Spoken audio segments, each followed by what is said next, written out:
반갑습니다. 11월 18일 목요일 큐티 스케치 시간입니다. 오늘 본문은 욥기 27장 13절로 23절까지의 말씀입니다. 오늘 본문은 이렇게 시작합니다. 악인이 하나님께 얻을 분깃, 포학자가 전능자에게서 받을 산업은 이것이라. 오늘 본문은 욥이 계속해서 대답을 하는 내용인데요. 특별히 오늘 본문은 욥이 악인은 반드시 멸망한다, 심판을 받는다라는 그런 내용을 소개하고 있습니다. 사실 이 내용은 이 세 친구들이 했던 이야기예요. 그리고 이제까지 욥은 악인만 지금 징계를 받거나 고난을 받는 것은 아니다. 의인에게도 이런 고난을 받을 수가 있다. 내가 지금 그런 경우다. 죄 때문에 고난을 당하는 것만은 아니다. 라는 것을 이제 그런 주장을 계속 펼쳐왔죠. 그러나 욥이 악인들이 멸망하고 악인이 심판받는다는 것을 부인하는 것은 아니에요. 자기가 악인이 아니라는 것이고, 또 하나님이 이 땅을 살면서 우리에게 악인이 아니라 할지라도 하나님은 또 때로는 하나님의 어떤 선을 위하여 고난을 허락하기도 하신다는 거죠. 그러나 기본적으로 악인의 심판에 대해서 그는 긍정합니다. 그리고 반드시 심판을 받아야 된다는 이야기를 합니다. 아무리 도망가려고 해도 피할 수 없는 것이 바로 악인의 심판이라는 걸 이야기해요. 그래서 이제 소개를 해요. 악인의 자손이 번성하여도 칼을 위하며, 무슨 말입니까? 악인의 자손이 번성하여도 결국엔 칼에 망할 운명들이라는 거예요. 그의 후손은 음식물로 배부르지 못할 것이고, 그 남은 자들은 죽음의 병이 돌 때에, 전염병이 돌 때에 묻힐 것이고, 그들의 과부들이 울지 못할 것이며, 그가 비록 은을 티끌같이 쌓고 의복을 진흙같이 준비할지라도 그가 준비한 것을 의인이 입을 것이요, 그의 은은 죄 없는 자가 차지할 것이다. 악인의 것이 결국에는 의인에게 돌아간다는 그런 이야기를 합니다. 그러면서 이 악인들이 어떻게 될 것인지를 이야기하는 거예요. 악인의 심판에 대해서 말을 하는 겁니다. 그리고 22절에 하나님은 악인을 아끼지 않으시고 던질 것이다. 그리고 그 하나님의 손에서 도망치려고 악인들이 애를 쓴다 할지라도 결코 도망칠 수 없다. 필사적으로 도망가려고 해도 도망칠 수 없다는 것이에요. 여러분, 악인이 하나님의 심판을 만날 때 그 즉시 항복해야 됩니다. 도망가려고 하는 순간 그때부터 더 심한 아픔이 있게 마련이에요. 그리고 반드시 잡히고 맙니다. 알고 깨닫게 되었다면, 이게 하나님의 심판이고 징계인 줄 알았다면 인정하고 자수해야 돼요. 도망가면 안 됩니다. 도망가면 반드시 잡힐 뿐만 아니라 도망간 만큼 더 고생을 하게 되어 있어요.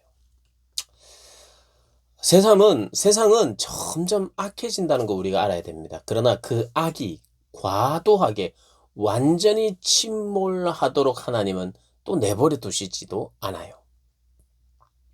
그게 하나님의 어떤 하나님의 손 안에 있는, 하나님의 주권 안에 있는 악도 선도 하나님의 손 안에 있다는 것을 우리가 이 세상을 보면서, 그래서 이 세상을 한편으로는 너무 절망하면서도, 이 세상이 진짜 말세다 하면서 정말 아파하면서도, 그러나 동시에 그 안에서도 어떤 소망이 있고 의로운 자들이 있고 거룩한 자들이 있고 하나님을 경외하는 자들이 또 있는 것을 보게 됩니다. 다음 세대를 보면 너무 하나님을 경외하지 않는 것 같아서 절망하기도 하지만, 또 다음 세대들 안에 하나님의 참 살아계심을 드러내시니까 그들이 하나님을 정말 거룩하게 또 믿고 의지하고 경외하는 무리들이 또 일어나는 거예요.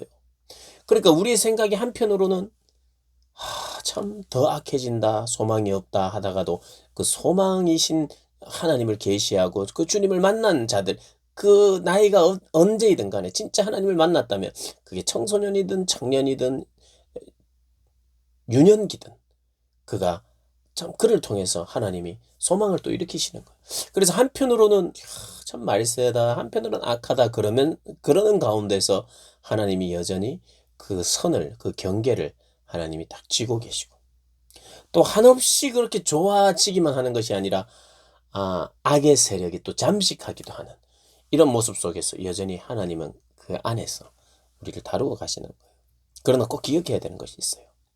그러는 가운데서도 반드시 하나님 나라의 완성은 심판을 통해서 이루어지는 거예요. 심판과 동시에 구원이에요. 하나님의 심판은 반드시 있습니다.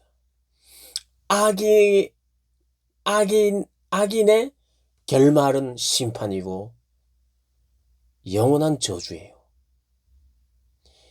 그러므로 하나님 나라가 완성됩니다.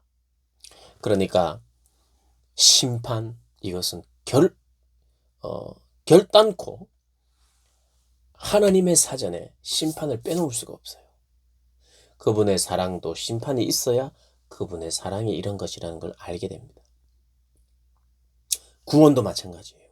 심판. 그리고 우리가 그토록 갈망하는 하나님 나라의 완성, 그 완성은 심판을 통해서, 악의 괴멸을 통해서, 악인의 멸망을 통해서 이루어지는 것이에요. 우리가 믿는 바 아주 중요한 것입니다. 그러니 우리가 악인으로 나타나지 않도록, 악인으로 드러나지 않도록, 심판받을 수밖에 없는 악인으로, 악인의 삶을 따라하거나 좋아하거나 악인의 모습이 내 안에 있을 때에 그럼 미워해야 돼요. 내가 그 악의 모습을 내가 심판해야 돼요. 죽여야 돼요. 그래야 그것이 참된 하나님 나라의 완성을 향해 가는 길입니다. 심판이란 단어는 우리가 싫어하는 단어예요. 하나님이 진노하신다, 이거 싫어하는 단어일 수 있습니다. 그러나 하나님은 그렇게 하셔야 됩니다. 하나님의 진노가 예수 그리스도에게 다 퍼부어졌지만, 그러나 마지막 때에 모든 은혜와 기회를 거부한 자들에게 하나님의 진노는 쏟아지는 것이, 그게 악인의 결말이며 최후입니다. 그리고 하나님 나라는 완성돼요. 그리스도가 다시 오심으로 말미암아 그분이 담당하신 모든 것에 대해 믿는 자들은 구원을 얻고, 그분이 모든 진노와 모든 심판을 다 받으신 것을 믿지 않는 자들에게는 이제 그들에게 하나님의 심판이 부어지는 마지막 때가 있는 것입니다. 하나님 나라의 완성이 그것이라는 것 반드시 기억하고, 심판받을 악인의 모습으로 내가 살지 않기를 늘 깨어 기도하고 신앙생활 해야 합니다. 그렇게 하시는 여러분들 되시기를 주님의 이름으로 축복합니다.